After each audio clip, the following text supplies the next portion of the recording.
Olá, hermanos, hermanas y amigos y amigas de Gracia y Paz. Bienvenidos a una predicación más de la iglesia. Y hoy estaremos hablando del significado del cuerpo de Cristo. Cuando imaginamos el cuerpo, imaginamos órganos. Y cada órgano tiene su función. Pero ningún órgano funciona aparte del cuerpo. Somos una unidad.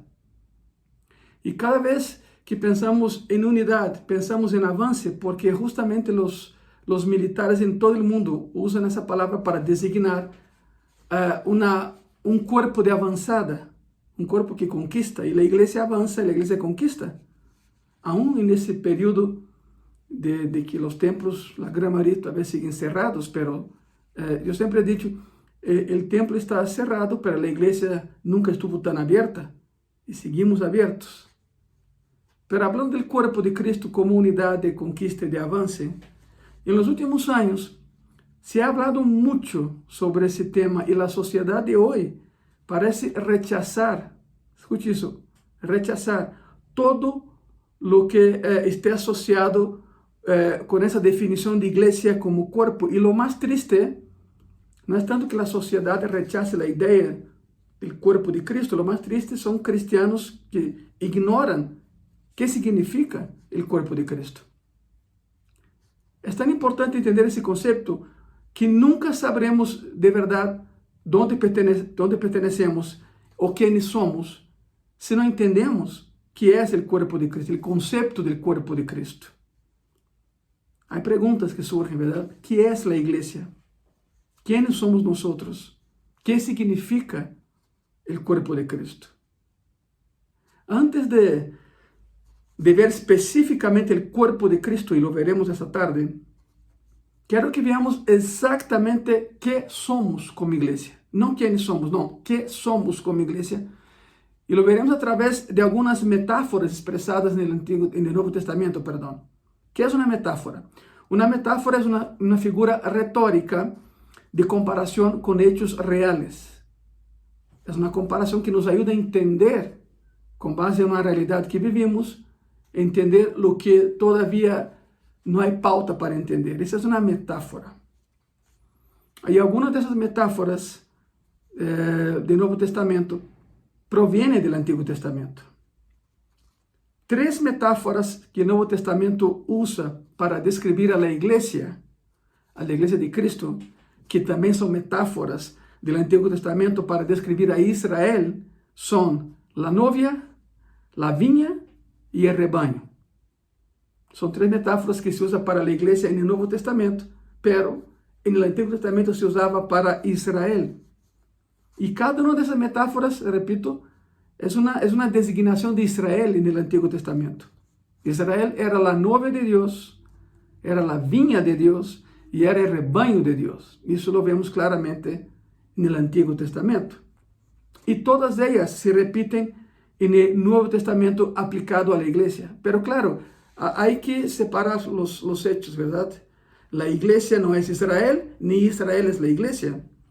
Sin embargo, Israel y la iglesia son pueblo de Dios. Esas tres metáforas que se usaban en el Antiguo Testamento para Israel se repiten en el Nuevo Testamento, pero esa vez aplicado a la iglesia. La novia de Dios, la viña de Dios y el rebaño de Dios. Nosotros somos la novia de Cristo, hablando de la iglesia. Nosotros somos las ramas de la cual Él es la vid. Y también somos su rebaño, del cual Él es el pastor, el buen pastor, el excelente pastor. En el Antiguo Testamento, Oseas nos dice que Dios hizo un pacto matrimonial con Israel. Espiritualmente, el pueblo de Israel se convirtió en la novia de Dios. Había un compromiso. Y desde ese momento, Dios tuvo que lidiar, o sea, fue triste, pero en el momento en que Israel pasó a ser la novia de Jehová, la amada de Jehová, a partir de aquel momento, Dios tuvo que lidiar con la infidelidad espiritual de Israel, que buscó a otros dioses. Por eso los profetas decían generación adúltera. El adulterio es cambiar la forma de amor, cambiar el objeto de amor. Israel había decidido seguir a otros dioses, siendo la novia de Jehová, y entonces Israel adulteró porque cambió el objeto de amor. La fornicación es la expresión sexual del adulterio. Esa es la definición. Así como Israel, la iglesia también es vista como una vid. Entonces, Isaías 51 nos dice que Dios devastó su vid. Es triste, pero eso es lo que dice Isaías 51, ¿verdad?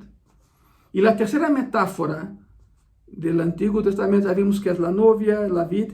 Y la tercera metáfora del Antiguo Testamento es que Dios comparó a Israel con un rebaño.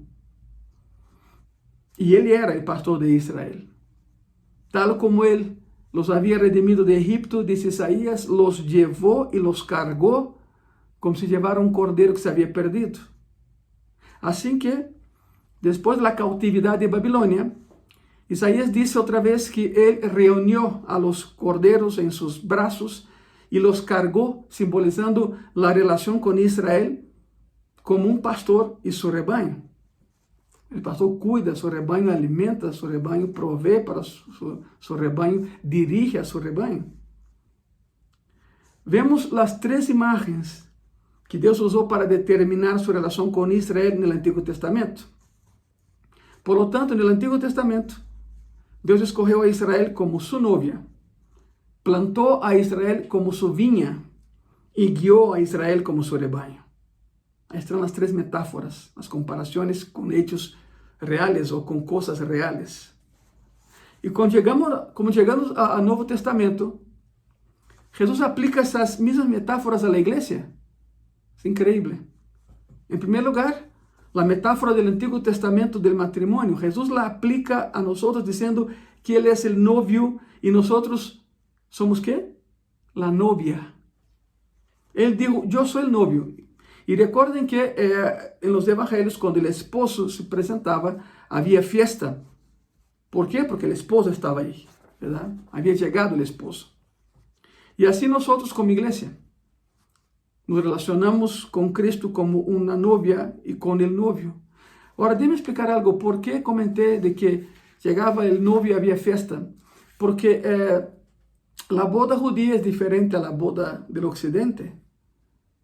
He estado en varias bodas, ministrando en varias bodas, predicando en varias bodas, casando a los novios. Y siempre sucede algo. El novio llega y espera a la novia, ¿verdad? Esa es la manera occidental. El novio es el primero, él llega, está ahí adelante, y la novia, y de pronto cuando la novia tarda 2 horas en llegar, el novio se desespera, el novio ya piensa que la novia desistió.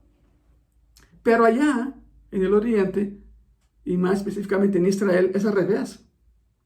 Es la novia quien espera al novio. Yo llamo eso la venganza. Es la venganza. Porque ahora es la novia que espera el novio. ¿Y dónde está el novio? El novio está indo de casa en casa del pueblo, tocando puertas e invitando a su boda. Por eso el novio llega después. El Nuevo Testamento habla que llega el novio y entonces es fiesta. Por eso cuando venga Cristo por su iglesia habrá fiesta. Y habrá una boda, la boda del Cordero allá en el cielo. Estamos esperando, estamos anhelando. Entonces llegamos al Nuevo Testamento y Jesús aplica esas mismas metáforas a la iglesia. En primer lugar, la metáfora del Antiguo Testamento, el matrimonio, y Jesús la aplica de manera correcta, diciendo que nosotros somos, la iglesia es la novia y Él es el novio. Y cuando se presenta el novio, hay fiesta. Y así nosotros como iglesia nos relacionamos con Cristo como la novia que espera el novio. De hecho, al final del Apocalipsis, cuando vayamos a estar con Cristo en la gloria, la Biblia dice que tendrá lugar una cena. Específicamente, ¿qué tipo de cena es? La cena de las bodas del Cordero, una boda, la consumación del matrimonio. En 2 de Corintios capítulo 5, Pablo dice que Dios nos ha dado las arras del Espíritu. Y la palabra griega arras significa símbolo de compromiso, símbolo de prosperidad. é o que significa, porque Deus prospera o matrimônio que é hecho ante Ele e a seus olhos. E a razão por la que sabemos que vamos a estar, entre comillas, casados com Jesucristo, é porque temos um anillo de compromisso que é o Espírito Santo de Deus. Ele nos sellou. A metáfora do matrimônio está a lo largo de todo o que escreveu Pablo. E culmina com a visão de Juan de la gran cena de las bodas del Cordero en la Nueva Jerusalém, al final do livro de Apocalipse. Por lo tanto, Jesus utiliza a metáfora do matrimônio que já existia no Antigo Testamento com relação a Israel para descrever sua relação com a igreja. Jesus também tomou a imagem de la viña en la parábola de los labradores malvados em Marcos capítulo 12. E aí se refere a Israel. E também la extendió porque em Juan capítulo 15 disse: "Yo soy la vid, vosotros los pámpanos". Significa: "Yo soy el tronco y vosotros las ramas que salen del tronco". Aí se utiliza a mesma metáfora, a comparação com coisas reais, para entender um conceito abstrato. A igreja são os pámpanos que dependem da vid. Se tu separas uma rama de um árbol, a rama vai morir. Devemos permanecer em ele. Nós somos as ramas e ele é a vid. Ele é o tronco. Ele dijo: "Lejos de mim nada podéis hacer". Eu vou mais allá. Lejos de Cristo não há vida. Lejos de Cristo a pessoa não vive, sino que sobrevive ou intenta sobreviver. Pero sabe que Cristo não se detuvo aí. Também utilizou a metáfora do pastor. A novia, a vid, e agora vem o rebanho. Mire, Juan 10 diz que somos um rebanho. Juan capítulo 10 menciona que a igreja é o rebanho. Mis ovejas oyen mi voz e eu las conozco e elas me siguen, dice Juan 10. Jesus é o bom pastor. Ele vai ao deserto para salvar a tão solo uma de suas ovejas que se perdem. Todas suas ovejas para ele são importantes. Ele dá sua vida por las ovejas. Ele conduz as ovejas a buenos pastos. As protege de los lobos. Essa metáfora se expande a lo largo de todo o Novo Testamento, essa relação com o pastor de pastores, verdade? E estas são as três metáforas básicas do Antigo Testamento que Jesus aplicou à igreja no Novo Testamento. Essas são as principais. A novia, a vid e o rebanho. Pero sabem algo? Há outras quatro. Há outras quatro metáforas a las que se alude no Antigo Testamento e que Cristo utiliza no Novo Testamento aplicado à igreja. E são as seguintes. Aparte de que se compara a Israel e a igreja com a novia, a vid e o rebanho, também essa comparação, o povo de Deus também é um reino. Um reino. E um reino é um domínio onde alguém é soberano. Não há reino sem rei. Se há um reino é porque há um rei. Nesse caso, somos o reino e Cristo é o rei. Pablo disse em Colossenses capítulo 1, versículo 13, el cual nos ha librado de la potestad de las tinieblas y trasladado al reino de su amado Hijo, el cual nos ha librado de la potestad de las tinieblas y trasladado al reino de su amado Hijo. Em Romanos 14, 17 diz assim: porque el reino de Dios no es comida ni bebida, sino justicia, paz y gozo en el Espíritu Santo. Somos literalmente um reino, cujo rei é Cristo. Há outra metáfora com a que nos designa o Novo Testamento. Também somos uma família. Também somos uma família. Somos um reino, mas também somos uma família. Deus nos ha hecho nascer de novo em sua família. Ele nos ha adoptado. Ele ha enviado seu Espírito Santo a nossos corações, por lo qual le chamamos Abba Padre, que em grego significa papá. Abba Padre é uma expressão de amor. Abba, papito, papá querido. Uma expressão de carinho, uma expressão de cercania, uma expressão de intimidade. Em terceiro lugar, não só somos um reino e uma família, somos también un edificio. Un edificio. La iglesia es un edificio. Un edificio no hecho con manos humanas, por cierto, no hecho con manos humanas, sin embargo es una construcción. ¿Y quién es la base de esa construcción? ¿Quién está en la base de todo eso? 1 Corintios 3, del versículo 11 al 13, la palabra dice así: porque nadie puede poner otro fundamento que el que está puesto, el cual es Jesucristo. Y si sobre este fundamento alguno edificare oro, plata, piedras preciosas, madera, heno, hojarasca, la obra de cada uno se hará manifiesta, porque el día la declarará, pues por el fuego será revelada, y la obra de cada uno, cual sea, el fuego la probará. ¿Cómo Dios nos probará? Con fuego. ¿Cómo Dios nos prueba? Con fuego. Lo que no es de Él no va a resistir. Y somos construidos sobre esta base, de esa afirmación. Los apóstoles fueron los segundos en esa base, y de ahí en adelante seguimos nosotros. Somos un edificio de Dios. Jesús es la base, edificó a los apóstoles sobre Él, y 2000 años después seguimos leyendo lo que los apóstoles dejaron escrito. A eso voy. Somos un edificio de Dios cuya base es Jesucristo. Somos la novia, somos la vid, somos un rebaño, somos un reino, somos una familia, somos un edificio. Y después tenemos en cuarto lugar, somos un cuerpo. Y a eso voy, el cuerpo de Cristo. Todo lo que he hablado es para llegar al tema de esta tarde, la iglesia como cuerpo de Cristo.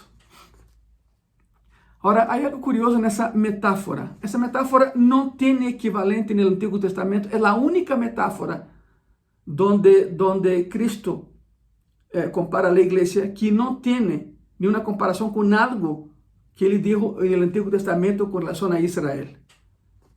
Es la única metáfora que no tiene equivalente en el Antiguo Testamento. Ningún equivalente. Las tres primeras tienen una importante equivalencia en el Antiguo Testamento. A las tres siguientes se las alude, se hace mención en el Antiguo Testamento, pero de esta no se hace alusión ninguna en el Antiguo Testamento en absoluto, es algo nuevo, solo aplicable a la iglesia del Nuevo Testamento. Es más, el concepto de cuerpo de Cristo ni siquiera existía y ni existe en el Antiguo Testamento. Y quizá la pregunta sea esa: ¿por qué es tan importante, pastor? Si no hay ninguna mención de ella en el Antiguo Testamento, ¿por qué esta es tan importante? Porque esta es nuestra posición única en Cristo. No la compartimos con Israel, como las otras metáforas. No, esta es únicamente aplicable a la iglesia de Cristo. Somos el cuerpo de Cristo, y eso es único. Único. No tiene ningún equivalente con Israel y con el Antiguo Testamento. Esa es nuestra identidad y nadie la puede robar. La iglesia no es un edificio físico, somos un edificio espiritual, somos una comunidad, la comunidad de la cruz. Es hermoso, ¿no? Cuando entendemos el concepto de que eso es único para nosotros. Y no hablamos con soberbia, sino que sabemos quiénes somos, y lo que somos, lo somos en Cristo, nada más. Quero que vayamos a 1 Corintios 12, por favor. 1 Corintios 12. Quero que vean tres características desse corpo. Já definimos o que somos. Já chegamos ao corpo de Cristo. E aí em 1 Corintios 12 temos as três características do corpo de Cristo. Isso é estratégico. É muito estratégico. Muito importante. E quero que pongan mucha, pero mucha atenção. Três coisas que caracterizam o corpo e que estão completamente detalladas em capítulo 12 de 1 Corintios. Número 1, a unidade. Número 2, a diversidade. E número 3, a harmonia. Unidade, diversidade e harmonia dentro do corpo de Cristo, que solo se aplica a la iglesia del Nuevo Testamento, não a Israel del Antiguo Testamento. Parte del motivo de por qué la iglesia de hoy en día está tan deteriorada en varios aspectos es porque las personas no están funcionando como un cuerpo. Yo comenté en el inicio, piensas en cuerpo y piensas en órganos que funcionan, pero en un concepto de cuerpo. ¿Y por qué la iglesia evangélica hoy está tan deteriorada mucho antes de la pandemia que vivimos? Es porque no entiende el concepto del cuerpo, no están funcionando como cuerpo. Vamos a empezar. En primer lugar, la primera característica del cuerpo de Cristo aplicada a la iglesia es la unidad. En primer lugar, la unidad. 1 Corintios, capítulo 12, versículo 12, la palabra dice así: porque así como el cuerpo es uno y tiene muchos miembros, pero todos los miembros del cuerpo, siendo muchos, son un solo cuerpo, así también Cristo. Y aquí el apóstol Pablo menciona al cuerpo físico y dice a las personas que ellos son parte de un cuerpo que tiene varias funciones. Los órganos distribuidos alrededor del cuerpo, dentro del cuerpo, en el cuerpo, tienen diferentes funciones, pero funcionan todos como una unidad. No se puede tomar un cuerpo físico, desmembrarlo y luego decirle que haga algo, porque no lo va a hacer. No se le puede decir a los miembros desconectados: a ver, únanse otra vez y funcione. No va a funcionar. Un cuerpo es una unidad o no existe. O el cuerpo es una unidad o deja de ser cuerpo. Debemos ser uno en Cristo. Si nos separamos, estamos muertos. Por eso digo que somos las ramas, acuérdate. Él es el tronco. Lejos de Él nada podemos hacer. Si nos separamos de Cristo, si nos separamos uno de los otros, estamos muertos. Se acabó. ¿Funcionamos como una unidad o no funcionamos? Somos uno. Y Cristo es la cabeza del cuerpo, de la cual proviene toda la instrucción, todo el poder, toda la energía y todos los recursos para hacer con que cada parte del cuerpo funcione. Él es el centro, Él es la cabeza. No los pastores, no las pastoras, no los líderes eclesiásticos. Cristo es la cabeza y el centro del cuerpo. Sin Cristo el cuerpo deja de existir. La cabeza es la vida. Se puede cortar la mano o el brazo y la cabeza te mantendrá con vida. No lo hagas, por favor, pero es la comparación. Y usted puede cortar partes del cuerpo y la vida sigue. Pero si corta la cabeza, la vida se acaba. Cristo es la cabeza. Si nos alejamos de Él, el cuerpo deja de funcionar. A eso voy. Lo mismo es cierto con el cuerpo de Cristo. La analogía es perfecta, ¿verdad? Cristo es nuestra cabeza y fuente de nuestra vida. Efesios 5:23 dice así: porque el marido es cabeza de la mujer, así como Cristo es cabeza de la iglesia, la cual es su cuerpo y Él es su Salvador. Colosenses 1:18 dice así: y Él es la cabeza del cuerpo, que es la iglesia. Él que es el principio, el primogénito de entre los muertos, para que en todo tenga la preeminencia. Algunas personas piensan que son la cabeza de la iglesia. No lo son, no lo somos. Y la Biblia lo deja muy claro: la cabeza es Cristo. Todos somos cuerpo. Hay líderes, claro que hay líderes, hay pastores, somos líderes, pero por encima de todo está Cristo, la cabeza. La gran pregunta es, la primera característica del cuerpo de Cristo es la unidad. Juntos somos mejores que separados. Ya sabemos eso. Y la gran pregunta es, ¿y cómo las personas pasan a formar parte del cuerpo de Cristo para que tengan vida y vida eterna? 1 Corintios 12, ahí mismo, pero el versículo 13 dice así: porque por un solo espíritu fuimos todos bautizados en un cuerpo, sean judíos o griegos, sean esclavos o libres, y a todos se nos dio a beber de un mismo espíritu. La salvación es el punto inicial de nuestra unidad. Todos llegamos al cuerpo por el mismo espíritu. Hay un solo camino, su nombre es Jesucristo. Al ser colocados en el cuerpo de Cristo, se nos dio el mismo espíritu de permanecer en el cuerpo de Cristo. Hoy en día hay muchas denominaciones evangélicas Y quizá surja por ahí la pregunta, ¿son cristianos? ¿Son mis hermanos en Cristo aunque pertenezco a otra iglesia, a otra denominación? Si el Espíritu Santo habita en ellos, tenlo por seguro, son tus hermanos en Cristo.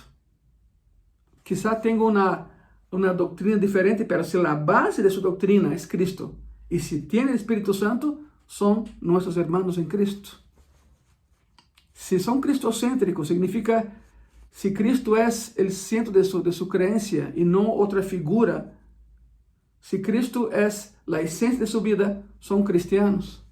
Si lo que predican es la misma Biblia que predicamos, si no cambian nada de lo que hay en la Biblia, son cristianos. Si creen solo y exclusivamente en Jesucristo para salvación, son cristianos. Pero si creen en Cristo para salvación y también creen que puede alcanzar salvación a través de obras o a través de una otra persona, no son cristianos, porque no hay unidad en ellos. Romanos 8, versículo 9, la palabra dice así: mas vosotros no vivís según la carne, sino según el Espíritu, si es que el Espíritu de Dios mora en vosotros. Y si alguno no tiene el Espíritu de Dios, o de Cristo, perdón, no es de él. Significa que no existe un cristiano evangélico que no tenga el Espíritu Santo. No existe tal cosa. Porque algunos confunden esa parte con el hecho de hablar en lenguas. Una cosa es el sello del Espíritu Santo y otra cosa es el bautismo del Espíritu Santo. Hay denominaciones religiosas que no creen en los milagros, que no creen que el Espíritu Santo habite en las personas para salvación y para operar milagros. Y sin embargo, si tiene el sello del Espíritu Santo, porque la palabra dice, y Pablo menciona, que todo aquel que acepta a Jesucristo, Dios pone un sello en su corazón y ese sello dice propiedad exclusiva de Dios. Una cosa es el sello del Espíritu Santo en la conversión y otra cosa es el mover del Espíritu Santo a través de su poder en algunas personas. Tan solo por tener el sello del Espíritu Santo son cristianos. Voy más allá. Hay denominaciones evangélicas, otra vez, que no creen en el hablar de lenguas, pero sí son cristianos. Es cuestión de doctrina. Nosotros somos la Asamblea de Dios, somos pentecostales, sí creemos en el poder del Espíritu Santo para operar milagros, pero hay hermanos en Cristo que no creen, pero son cristianos. Estarán en el cielo con nosotros. No confunda las cosas. Aunque no hablen lenguas, sí son cristianos, porque tienen sobre ellos el sello del Espíritu Santo. Eso es lo que dice la palabra de Dios, ¿verdad? Pablo menciona en Efesios 4:3, solícitos en guardar la unidad del Espíritu en el vínculo de la paz. Y este es el punto de nuestra unidad. Tenemos un solo Espíritu, un mismo Espíritu. Por eso somos uno. Perdón. Por eso hay unidad. No hay otra manera de entrar al cuerpo de Cristo, sino siendo adoptados y bautizados en el mismo cuerpo por el Espíritu. Él nos adoptó como hijos. Y solo hay una manera de ser bautizado en el cuerpo por el Espíritu, y es siendo redimido por Jesucristo. Redimir significa comprar para hacer libre. En la cruz, Cristo pagó los pecados de todos nosotros y nos hizo libres. En la cruz. No otra persona. No hay otro camino de salvación. Solo hay salvación en Cristo. No se confundan, por favor. Todos llegamos al cuerpo de Cristo, o sea, a la iglesia verdadera de Cristo, a través de la sangre de Jesucristo derramada en la cruz. ¿O conoce a otra persona que haya sido crucificado por ti y por mí? No, ¿verdad? Solo Cristo. Y solo el Espíritu Santo de Dios te puede convencer de esta verdad. Yo puedo estar hablando aquí 8 horas seguidas, pero quien te convence de lo que estoy hablando es el Espíritu Santo de Dios. Por eso yo te pido, abre tu corazón en ese momento y permita que el Espíritu Santo entre y te cambie, pero de dentro hacia afuera. Hace algunos instantes presentamos metáforas de la iglesia. Ahora, viendo las metáforas que presentamos de la iglesia, ha notado cómo cada una de ellas, sin excepción, enfatiza a unidade. Hemos apresentado as metáforas, e cada uma das metáforas radica em uma sola coisa, em la unidade. Miren isso, por favor. Somos la novia, somos la esposa com o marido. Escute isso. Somos um rebanho com um pastor. Somos um grupo de ramas de uma vid. Somos um reino com um rei. Somos uma família com um solo padre. Somos um edifício com um solo cimento. Somos um solo corpo com uma sola cabeça. Jesucristo. Somos uno. Todas as metáforas de Deus para referir-se a seu povo têm como ênfase a unidade. Somos uno. A Bíblia não distingue ramas gruesas e ramas flacas, ou ovejas cojas e ovejas extraordinárias. O mensagem do corpo de Cristo é um mensagem de unidade. Unidade. Somos uno em Jesucristo. Não há lugar para a classe alta, a classe baixa. E vou mais allá, te direi algo mais. Não existe tal coisa como um creyente aislado. Nenhum cristiano é um janeiro solitário, porque todos dependemos uno de los outros. Não há nenhum cristiano que seja parte do corpo, que esteja sentado aí solo. Tu estás sentado aí, que estás vendo esse mensagem solo, pero se eres cristiano, não estás solo. Porque eres parte do corpo. E o corpo são vários membros.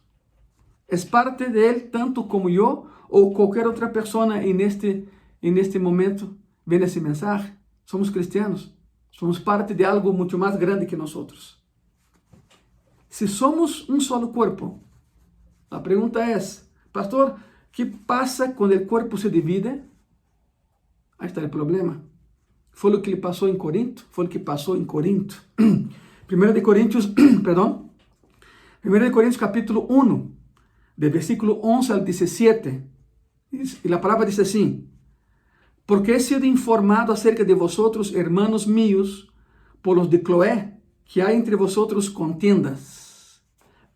Perdão. Quero dizer que cada um de vosotros dice, eu sou de Pablo, eu sou de Apolos, eu sou de Cefas, e eu de Cristo. ¿Acaso está dividido Cristo? ¿Foi crucificado Pablo por vosotros?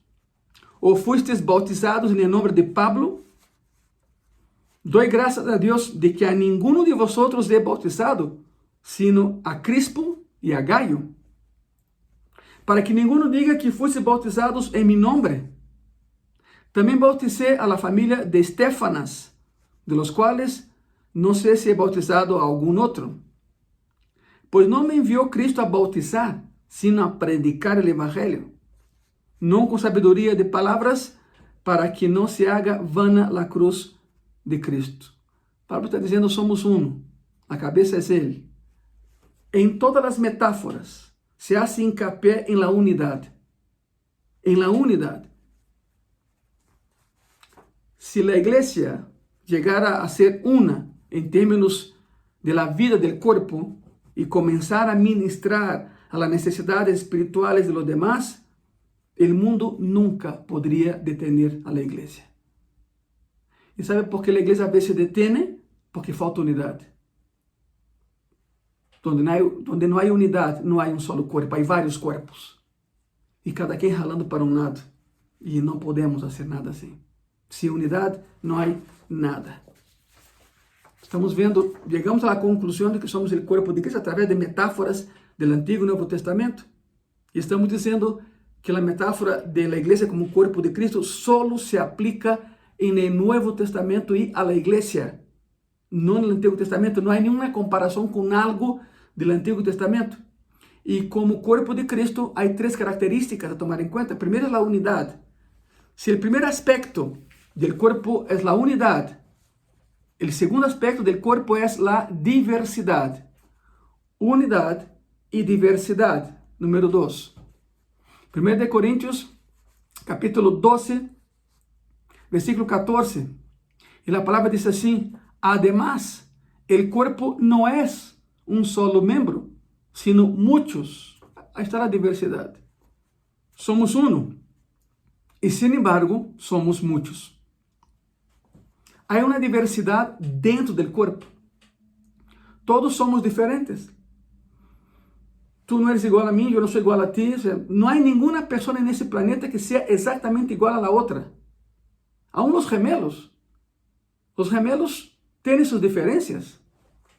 Todos tenemos dones diferentes dados por el mismo Espíritu. Significa que juntos somos mejores que separados. Es lo que siempre he dicho. Juntos somos mejores que separados.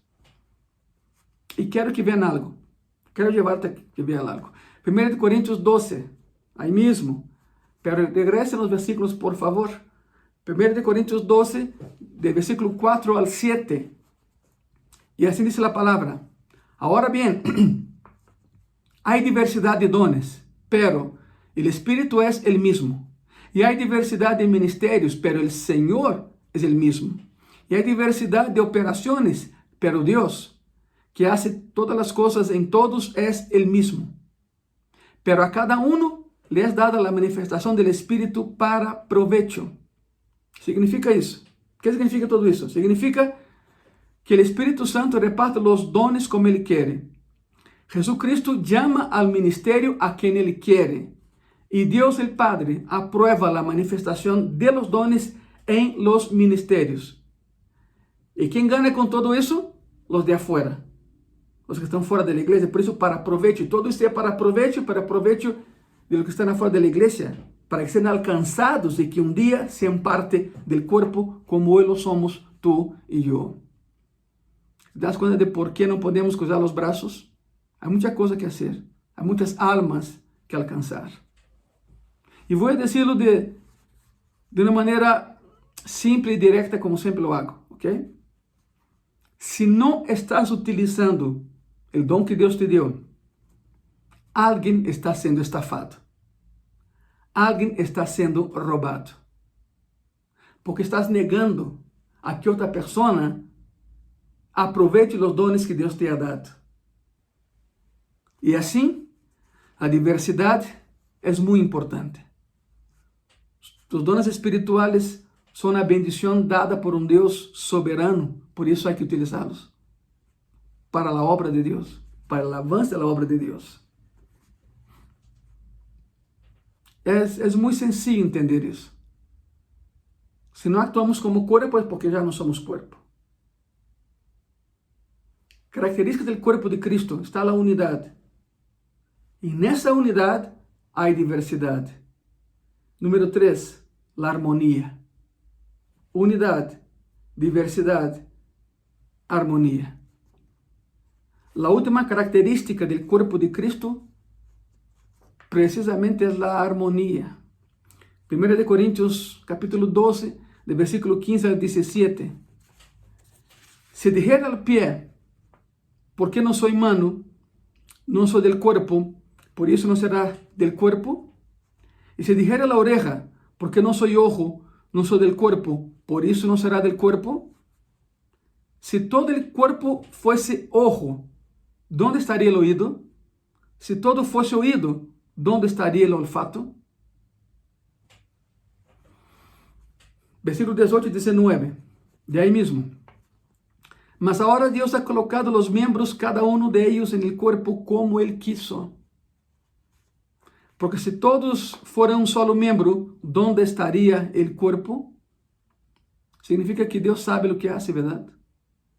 Dios sabe lo que hace. Si todos actuaran de la misma manera, ¿qué sería de los demás que disfrutarían de otras cosas que tenemos que hacer? Por eso hay armonía, aunque seamos diferentes. Hay diversidad, aunque seamos una unidad. Y entonces en los versículos 21 y 22, Pablo nos da una lección de humildad dentro de esa armonía. 1 Corintios 12, versículos 21 y 22. Ni el ojo puede decir a la mano, no te necesito, ni tampoco la cabeza a los pies, no tengo necesidad de vosotros. Antes bien, los miembros del cuerpo que parecen más débiles son los más necesarios.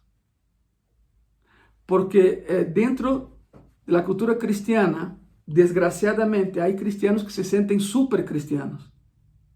Súper cristianos. Cuando una persona se acerca a mí y me dice, oye pastor, Es que Dios me dijo que hiciera eso, eso, eso, eso. Yo siempre digo, ok, hermano, está bien, pero que Dios me lo diga a mí también. Si voy a actuar por lo que tú estás diciendo, no quiero equivocarme, porque Dios todavía no me habla nada, y tú y yo tenemos el mismo espíritu, el mismo Dios, somos un cuerpo, somos una unidad. Una cosa es que alguien te diga eso, y otra cosa es que alguien se acerca a ti y te dice, pastor, Dios me dijo algo, así, así, así. ¿Tiene sentido para usted? Porque es muy fácil llegar y decir, Dios me dijo que tienes que hacer eso. No, no, no, no, no. Si yo lo voy a hacer, que Dios me lo diga a mí. Si me equivoco, me equivoco yo, ¿verdad? Porque pasa mucho eso en la vida de algunos cristianos, se sienten más espirituales que otros. Y todavía te dicen, es porque yo he orado. Bueno, yo también oro, todos nosotros oramos, ¿verdad? Entonces dejemos a un lado ese estrellismo cristiano, esa cosa de pensar que los demás son inferiores, que yo oro más que todos, que yo predico mejor que todos, que yo enseño mejor que todos, que yo canto mejor que todos. No, no, no, no. Pablo aquí nos da una lección de humildad. Y era Pablo. Y en la historia de la iglesia, la única persona más importante que Pablo es Cristo. Así tal y cual. Ese hombre escribió el 75% del Nuevo Testamento. Y ve su currículum vitae y es impresionante todo lo que hizo Pablo. Entonces hay que tranquilizarnos y tener la justa medida de quiénes somos. No somos más, pero tampoco somos menos. Somos lo que Cristo dice que somos. Y en esa medida de humildad. Te voy a repetir los dos versículos para que entendamos otra vez. 1 Corintios 12, 21 y 22, la palabra dice así, ni el ojo puede decir a la mano, no te necesito, ni tampoco la cabeza a los pies, no tengo necesidad de vosotros. Antes bien, los miembros del cuerpo que parecen más débiles son los más necesarios. El versículo 23 dice así, y aquellos del cuerpo que nos parecen menos dignos, a estos vestimos más dignamente. Y los que en nosotros son menos decorosos, se tratan con más decoro. ¿Qué significa eso? Significa que muchas veces aquellos que no son vistos son los que más trabajan para el Señor. Y créeme, recibirán su paga, su salario. Eso de verdad desarma a alguien que se jacta y dice que es la parte más hermosa del cuerpo, porque hay cristianos que dicen eso, no, no, sí, yo soy parte del cuerpo, pero yo soy la parte más hermosa del cuerpo de Cristo. ¿Es en serio? Hay cristianos que piensan así y peor, te lo dicen. Te lo dicen. No, no, no, hermanos, estamos mal. Así estamos mal. Pablo nos da la medida exacta de lo que estamos haciendo. Todo trabajo en el Señor es digno. Todo trabajo hecho en el Señor es digno. Y Dios da la recompensa en su debido momento. Yo me acuerdo en varias ocasiones, en una otra iglesia donde estaba ayudando y bueno, colaborando ahí, a mí me tocó algunas veces estar en el baño, limpiar el baño. Y lo hacía. Porque todo trabajo en Cristo es digno. Podemos glorificar a Dios con nuestro trabajo. ¿Te das cuenta de eso? Que las personas ven el trabajo excelente que hacemos, aún sea lavando baños. Las personas que ven eso dicen, ¿por qué hace eso si no le pagan? Lo hago para el Señor. Y si vamos a hacer algo para el Señor, tiene que ser excelente trabajo. La medida es la excelencia. Y me acuerdo una ocasión que estaba allá y estaba cuidando el baño de los varones, trapeando el baño de los varones. Y había un predicador invitado. Y esa persona entra, bueno, lava las manos y de pronto me ve y dice, hermano Ángelo, ¿qué hace usted aquí? Le digo, estoy limpiando el baño, hermano. Porque yo ya había predicado 3 ocasiones en congresos que ese hermano hacía en su iglesia. Y para él fue un choque. Entró en crisis porque me vio ahí limpiando el baño de los varones. Porque su concepto de identidad era otro. El concepto no era Cristo, era Él siendo mejor que los demás. No, no, hermano, eso no existe. No somos más, pero tampoco somos menos. Somos lo que Cristo dice que somos. Y todo trabajo hecho en Él y para Él es digno. Y tenemos que hacerlo con excelencia. Tienes que hacerlo con excelencia. El versículo 24 dice así, 1 Corintios 12, 24. Porque los que en nosotros son más decorosos no tienen necesidad, pero Dios ordenó el cuerpo dando más abundante honor al que le faltaba. Los órganos internos que son feos, no me diga que tu hígado es muy bonito, los órganos internos que son feos, que no son nada agradables a la vista, son la esencia de la vida que tenemos. Y esa parte que hace el trabajo que no vemos, funciona para mantener el cuerpo vivo. A eso voy. Hermanos y hermanas que trabajan para el Señor y que casi nunca nadie los ve, son esenciales para el buen funcionamiento del cuerpo de Cristo. Son los órganos internos que nadie ve, pero que si dejan de funcionar, no hay vida. 1 Corintios 12, versículo 25 y versículo 26. Para que no haya desavenencia en el cuerpo, sino que los miembros todos se preocupen los unos por los otros. De manera que, si un miembro padece, todos los miembros se duelen con él. Y si un miembro recibe honra, todos los miembros con él se gozan. Lloramos con los que lloran y reímos con los que se ríen, dice la palabra. Hermano, hermana, amigo y amiga de gracia y paz. La iglesia, tal y como la diseñó Jesucristo, es una unidad llena de diversidad y que funciona en armonía. Cualquier cosa, escuche bien y se ponga mucha atención, cualquier cosa, cualquier grupo, cualquier corporación que se diga iglesia, pero que no cuenta con esos tres elementos, simplemente no es iglesia. No es iglesia. Unidad, diversidad y armonía. Quizás sea un grupo, quizás sea una comunidad, quizás sea un club social, pero nunca será una iglesia. No es una iglesia. Nuestra unidad es la unidad del Espíritu. Y habrá verdadera unidad espiritual cuando nos humillemos, cuando miremos la necesidad de los demás, cuando amemos con un amor verdadero y no fingido. Y cuando empecemos a ministrar nuestros dones espirituales unos en los otros en esa armonía, entonces sí seremos iglesia. Pido a Dios de verdad que el mundo nos mire como Gracia y Paz, Iglesia Gracia y Paz, y que el mundo diga, sí, Cristo es real. ¿Velos? ¿Velos? Tan solo por vernos, el mundo se dará cuenta de que Cristo es real, que el Dios que predicamos es un Dios real. Pero para eso hay que actuar como cuerpo. Hay que actuar como una unidad llena de diversidad y funcionando siempre con armonía. Entonces sí, seremos el cuerpo de Cristo. Y si todavía no eres parte del cuerpo de Cristo, yo te invito a que venga a Gracia y Paz con nosotros. Sé parte de algo mayor que tú. Sé parte de algo todavía más importante que tú, con todo respeto. Es el cuerpo de Cristo, el que hace la diferencia. Vamos a orar. Cierra tus ojos, por favor.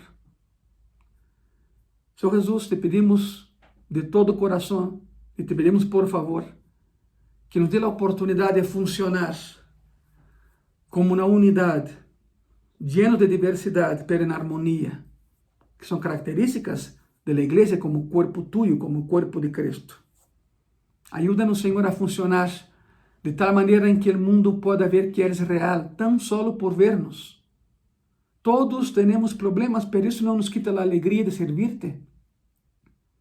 Todos enfrentamos situaciones diversas, pero eso no demerita, Señor, al Dios que tenemos. Por favor, llenos de tu presencia, llénanos de tu poder, para que podamos funcionar como un cuerpo, varios miembros, Y cada miembro es importante para el funcionamiento del cuerpo, pero todos en humildad, no creyendo que somos mejores que otros, en unidad, Señor. En tus manos estamos, en el nombre de Jesús. Amén. Amén. Somos un cuerpo, funcionemos como unidad. Y hablando del cuerpo y de unidad, les tengo una excelente noticia. El domingo 8 de noviembre abriremos el templo. Domingo 8 de noviembre a las 11 de la mañana. Estás invitado, vamos a reabrir el templo. Ya pasaron 7 meses. Como iglesia, nunca cerramos, pero el templo sí se mantuvo cerrado. Y lo vamos a reabrir el domingo 8 de noviembre a las 11 de la mañana. 11. Estamos planeando hacer un solo culto, pero si es necesario, hacemos 2 seguidos, pero con diferencia de media hora entre uno y otro para la sanitización del auditorio. Ya tenemos todo preparado, ya lo saben, en las redes sociales de la iglesia ha circulado un video donde explicamos nuestra nueva realidad, la limpieza de manos con gel antibacterial, la sanitización de los zapatos, la sanitización del ambiente, la sana distancia, el cubreboca obligatorio.